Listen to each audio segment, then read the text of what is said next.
रात का रहस्य। एक गांव में एक छोटा सा घर था जो वर्षों से खाली पड़ा था। गांव वाले कहते थे कि उस घर में कुछ अजीब होता था। रात के अंधेरे में वहां से चीखने की आवाजें आती थीं, लेकिन कोई भी उस घर के पास जाने की हिम्मत नहीं करता था। रात का समय था जब एक युवक राजीव, जो बहुत ही साहसी था, उस घर के पास जाने का फैसला करता है। उसे अपनी बहादुरी साबित करनी थी। उसने अपनी लाइट जलाई और धीरे धीरे उस खंडहर जैसे घर की ओर बढ़ने लगा। घर के भीतर घुसते ही उसे हवा का एक ठंडा झोंका महसूस हुआ।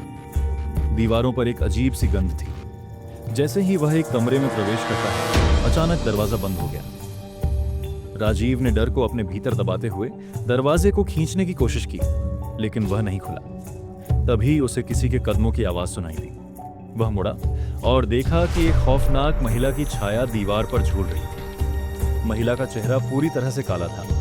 उसकी आंखों में एक अजीब सा डर था। राजीव डर के बावजूद उसकी ओर बढ़ा, लेकिन महिला ने अपनी कटी हुई आवाज में कहा, तुमने क्यों परेशान किया है हमें? राजीव घबराकर कमरे से बाहर की ओर दौड़ा, लेकिन उसे महसूस हुआ कि वह जैसे उस कमरे में फंसा हुआ था। अचानक कमरे की दीवारें उसके पास आने लगीं और वह चिल्लाया। कमरे के भीतर एक गहरी आवाज गूंजी, तुम यहां से कभी नहीं जा पाओगे।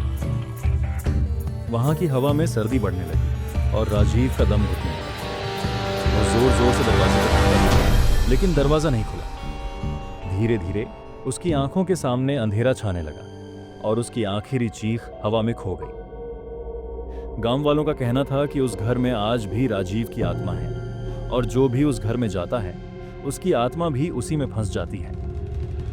वह घर अब और भी ज्यादा डरावना हो गया था और कोई भी उस रास्ते पर जाने की हिम्मत नहीं करता था।